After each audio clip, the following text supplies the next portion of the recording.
मेरी शादी को अभी 2 ही महीने हुए थे। मेरे पेट में हरदम दर्द रहने लगा था। एक दिन मेरी तबीयत बहुत बिगड़ गई तो मेरी सास और पति मुझे डॉक्टर के पास लेके गए। डॉक्टर ने मेरा चेकअप किया और जो बताया उसे सुनकर मेरे सर पर आसमान टूटकर गिर पड़ा। डॉक्टर ने बोला, डिलीवरी का वक्त आ गया है, मरीज को डिलीवरी वार्ड में लेकर चलो। मुझे लगा मेरा पति मुझे अभी तलाक दे देगा, लेकिन वो तो मेरा हाथ थामे हुए मुझे बोल रहे थे, डरो मत, सब ठीक होगा।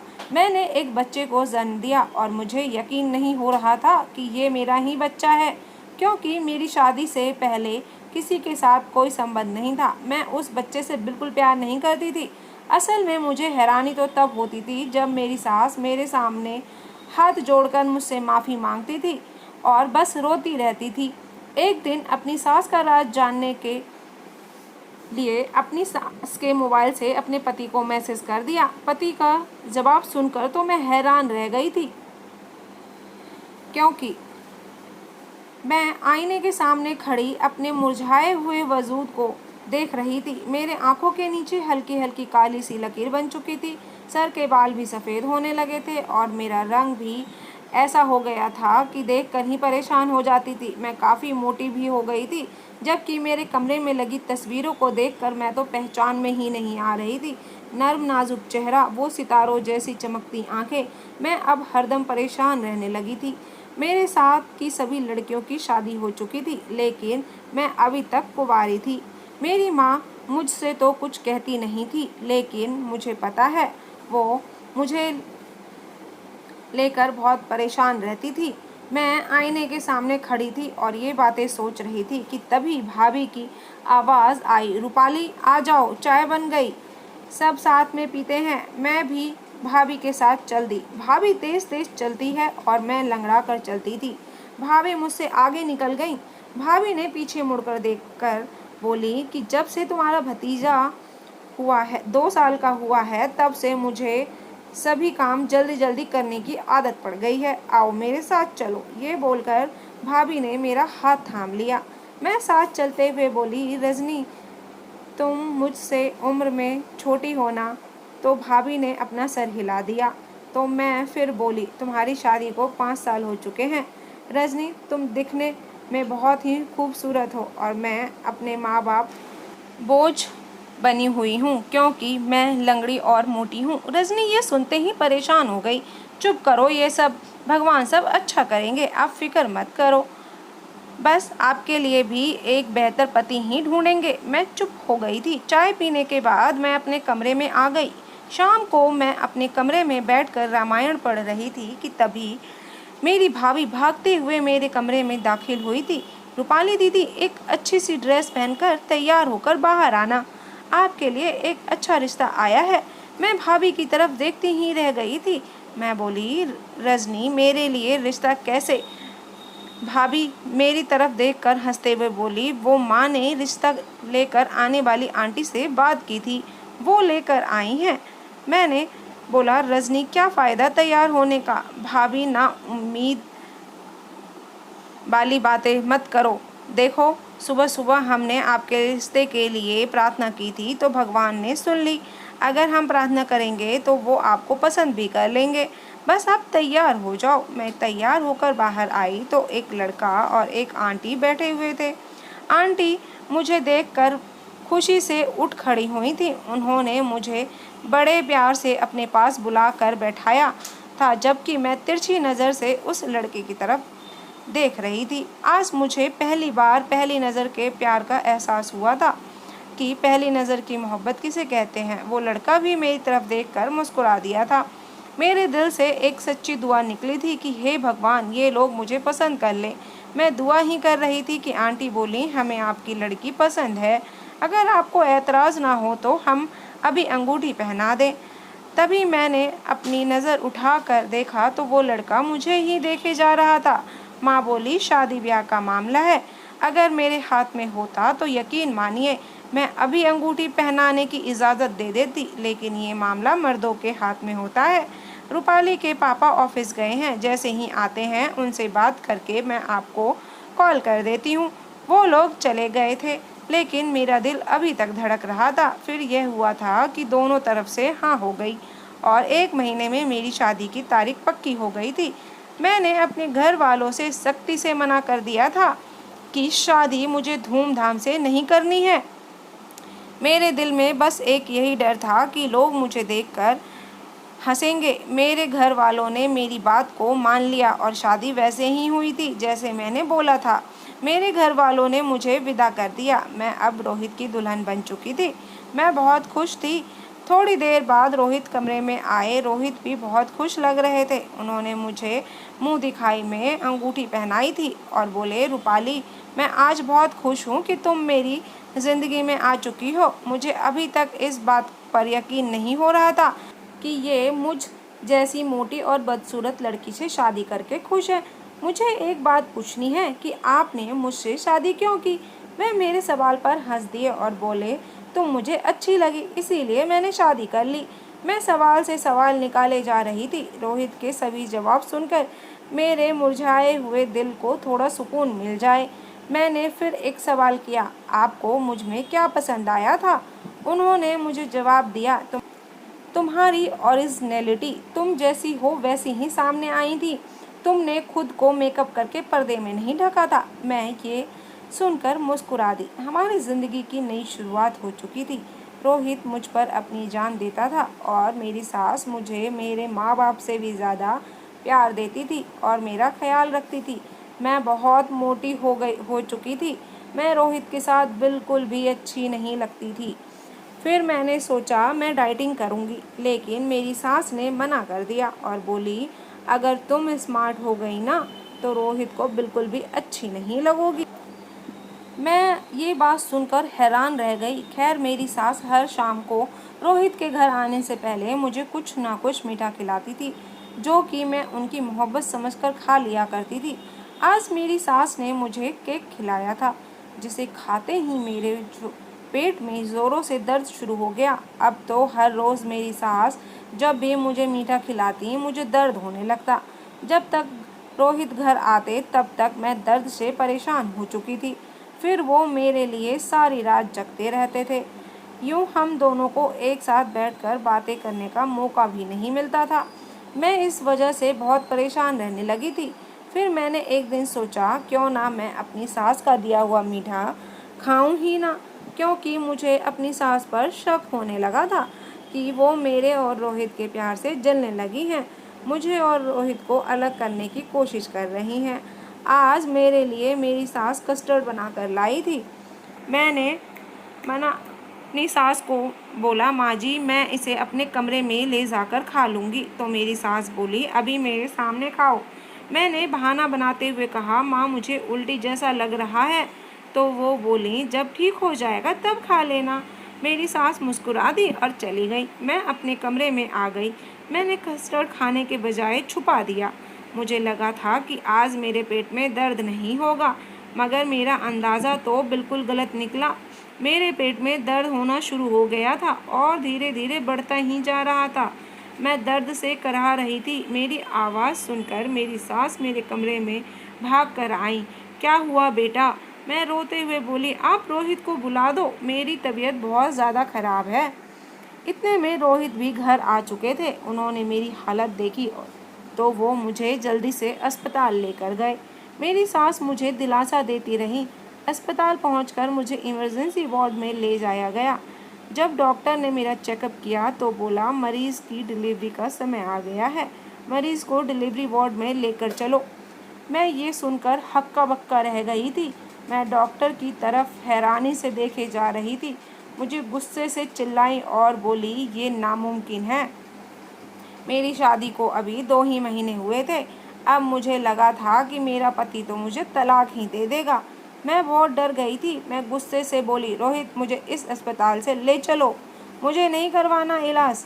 ये डॉक्टर पागल है, मुझ पर इल्ज़ाम लगा रही है। मैं चीखने लगी थी। रोहित ने मेरा हाथ थामा और बोला, चिंता मत करो, तुम घबराओ नहीं, सब ठीक होगा। सब लोग बाहर चले गए। मेरी डिलीवरी का वक्त शुरू हो गया था। 2 घंटे की कोशिश के बाद मैंने एक बच्चे को जन्म दिया था, लेकिन मुझे अभी तक यकीन नहीं हो रहा था कि ये मेरा बच्चा है। पर मैंने खुद अपनी आंखों से अपने बच्चे को पैदा होते हुए देखा था। इसीलिए मुझे यकीन करना ही पड़ा। मैं दुख और गम से बेहोश पड़ी थी। मुझे कुछ समझ नहीं आ रहा था कि मैं रोहित का सामना कैसे करूं। वो शायद मुझे अब तलाक दे देंगे। बिरादरी और समाज में मेरी कितनी बेइज्जती होगी। यही सब सोच सोच कर मैं रोने लगी थी कि रोहित और मेरी सास कमरे में आ चुके थे। दोनों बहुत खुश लग रहे थे और मेरी सास ने मुझे बधाई दी थी कि मुबारक हो, तुम्हें बेटा हुआ है, बिल्कुल तुम पर गया है। मैंने उस बच्चे की तरफ से अपना मुंह फेर लिया। मैंने अपनी सास से बोला, इसको मेरी नज़रों से दूर ले जाइए। रोहित बोला, क्या बात है रूपाली, तुम्हें किस बात पर शक हो रहा है? तुम इस छोटे से बच्चे पे जुल्म मत करो। जब मैं अस्पताल से घर गई तो मैंने अपनी सास और रोहित से सख्ती से मना कर दिया था कि इस बच्चे की पैदाइश के बारे में मेरे मायके वालों से ना बताएं। मैं नहीं चाहती थी कि मेरे पिताजी को ये पता चले कि उनकी बेटी ने उनको शादी के 2 महीने बाद ही नाना जी बना दिया है। रोहित अभी भी मेरा ख्याल बहुत रखते थे। उनकी जगह कोई और मर्द होता तो मुझे तलाक दे चुका होता। मेरी सास उस बच्चे को संभालती थी। मेरा तो उस बच्चे को देखने का भी मन नहीं करता था। रोहित ने उसका नाम यश रखा था। मैंने अपने घर में एक बात गौर किया था कि जब से यश पैदा हुआ था मेरा पति हर वक्त मेरी सास से लड़ता रहता था, जबकि इससे पहले रोहित ने अपनी माँ से कभी ऊंची आवाज़ में बात भी नहीं की थी। जब भी यश रोता मेरी सास यश को लेकर मेरे पास दौड़ते हुए आती और बोलती, बेटा इसे चुप करवा दो, बच्चा अपनी माँ की खुशबू को तरस रहा है।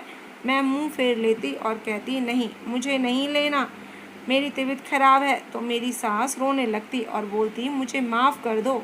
मैं बजह पूछती तो कुछ ना कहती, बस रोती रहती। मैं ये सब देखकर हैरान थी। एक दिन मैं अपने कमरे में लेटी हुई थी। जब रोहित ऑफिस से लौटे तो मेरी सास उन पर गुस्से से चिल्ला रही थी, अपनी ऊंची आवाज़ करते हुए। वो बहुत ही ऊंची आवाज़ में बोल रही थी, ऐसा लग रहा था कि गुस्से में है। मेरी सास बोली कि मेरी बूढ़ी हड्डियों में इतनी ताकत नहीं कि मैं इस बच्चे को संभालूं। उसकी माँ को कहो बच्चा संभालना है तो संभाले, नहीं तो हम बच्चे के लिए दूसरी माँ ले आएंगे। तभी रोहित की गुस्से से भरी आवाज़ आई, माँ ये सब आपकी वजह से हुआ है। यकीन मानो आपने जो कुछ किया था, अगर नहीं किया होता तो ये हालात कुछ और ही होते। इतना सुनते ही मेरी सास रो रही थी। थोड़ी देर बाद रोहित कमरे में आए तो मैं बैठी हुई यही सोच रही थी कि वो मुझसे लड़ाई करेंगे, मगर वो मुस्कुरा कर बोले, तुम इस लाल सूट में बेहद खूबसूरत लग रही हो। मैं मुस्कुराई। मेरी ज़िंदगी रोहित के दम पर रोशन हो चुकी थी। बच्चे के जन्म के बाद मैं बहुत ही खूबसूरत हो चुकी थी। अब मुझे अपनी सास पर शक होने लगा था कि कहीं मेरी सास मुझे जो हर शाम मीठा खिलाती थी, कहीं उसी की वजह से तो ये बच्चा नहीं हुआ, क्योंकि जब से बच्चा पैदा हुआ था तब से मुझे कुछ मीठा नहीं खिलाया था। रोहित ने यश के लिए एक आया का इंतज़ाम कर दिया था। अब ज़्यादातर यश को आया ही संभालती थी। एक शाम जब मैं सोकर उठी तब आया बोली, मेम साहब आपकी सास पागल वागल है क्या? मैंने बोला, नहीं तो क्या हुआ? आया बोली, जब आप सो रही थी तब आपकी सास आपसे बार बार माफ़ी मांग रही थी और रोए जा रही थी। मैं उसकी बात सुनकर चुप रह गई और मेरा शक और बढ़ गया था कि हो ना हो मेरी सास ने कुछ तो किया है जिसकी वजह से मुझे 2 महीने में बच्चा पैदा हुआ है। मैंने आया से कह दिया कि तुम अब मेरी सास पर नज़र रखना। मैंने उसको बोला, मेरी सास की एक एक बात पर नज़र रखना और मुझे बताना। वो मुस्कुराई और बोली, जी मेम साहब, मैं तो आपकी वफ़ादार हूँ। अब मेरे दिल को थोड़ा सुकून मिला था, क्योंकि मुझे लगता था कि काम वाली औरत बहुत अच्छी जासूस होती हैं।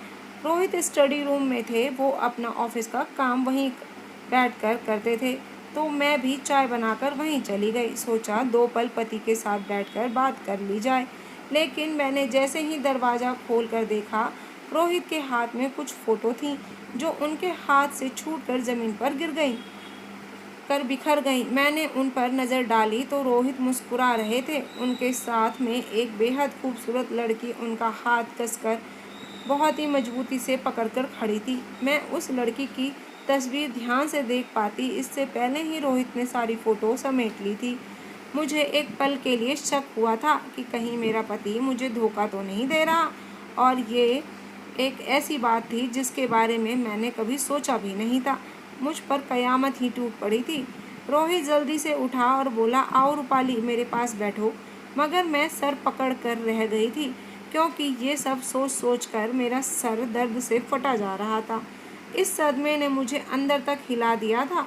मैं उल्टे पैर अपने कमरे में आ गई। मैं रोने लगी, और कब रोते रोते सो गई मुझे ये पता ही नहीं चला।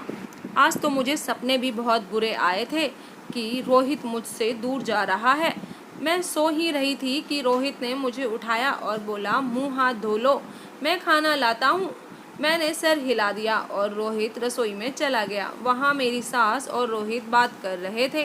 मैंने अपने कदम वहीं उनकी बातें सुनने के लिए रोक लिए। रोहित बोल रहे थे कि माँ, मुझे दुनिया की कोई परवाह नहीं है। हाँ, मैंने दूसरी शादी की है और मैं उसको दिलो जान से चाहता हूँ। ये सुनकर मैं सुन पड़ गई थी कि रोहित की ये दूसरी शादी है।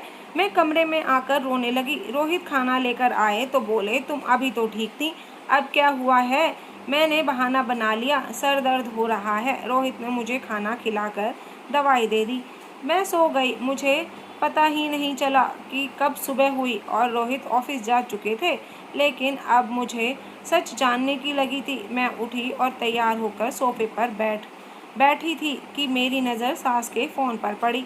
मैं स्टडी रूम में जाकर रोहित को मैसेज किया कि रूपाली का क्या करना है। मैंने मैसेज करते ही उधर से कॉल आनी शुरू हो गई। मैं डर से कांपने लगी। मैंने हिम्मत करके कॉल उठाया तो उधर से रोहित गुस्से में चिल्ला रहा था कि तुम रूपाली की जान को छोड़ क्यों नहीं देती?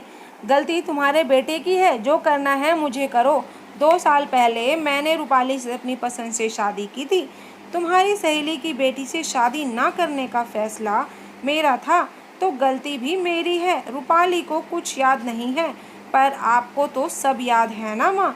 जब से रूपाली को मैं दुल्हन बनाकर लाया था, तब से आप ना जाने कितने जुल्म किए आपने उस पर। हम दोनों को अलग करने की कितनी कोशिश इतनी बढ़ गई आपकी कि आपने उसका एक्सीडेंट करवा दिया जिससे वो मर जाए। माँ, मुझे ये समझ में नहीं आता, आप इतना पत्थर दिल कैसे हो गई? उस हादसे में रूपाली की जान तो बच गई, लेकिन उसकी याददाश्त चली गई। उसको लगता था कि उसकी शादी नहीं हुई है, लेकिन वो मेरे बच्चे की माँ बनने वाली थी। जब आपको ये खबर मिली तो आपको पछतावा हुआ, तभी आपने मुझे सारा सच बताया था। माँ, अब उसको कुछ मत करो। आपकी वजह से हमारा बच्चा अनाथों की तरह पल रहा है। आपको कभी भी चैन नहीं पड़ रहा। माँ, आपने मुझसे वादा किया था जब मैं दूसरी बार रूपाली को शादी करके लाया था कि आप उसका ख्याल रखेंगी। फिर अब आपको क्या हो गया है? रूपाली तो अभी तक सदमे में है कि उसको 2 महीने में बच्चा कैसे हो गया। अगर आप सब कुछ करेंगी तो वो मर जाएगी और मैं भी अपनी जान दे दूँगा। मैं ये सब कुछ सुनकर हैरान थी। मुझे एक झटका सा लगा था। मैं वहीं बेहोश होकर गिर पड़ी, और जब मेरी आँख खुली तो मैं हॉस्पिटल में थी। मुझे अपनी ज़िंदगी के कुछ पल याद आ गए थे। मैंने अपनी आंखें खुलते ही रोहित से पूछा, मेरा बच्चा कहाँ है? रोहित मुझे देखकर मुस्कुरा दिया। मैंने पहली बार अपने बच्चे को गोद में लेकर महसूस किया था। मेरी सास मुझसे माफ़ी मांग रही थी। मैंने उनको माफ़ कर दिया और भगवान से भी माफ़ी मांगी मैंने, जो अपने बच्चे के साथ किया था। अब हम अपनी ज़िंदगी में खुश हैं। कहानी पूरी सुनने के लिए धन्यवाद। फिर मिलती हूँ नई कहानी।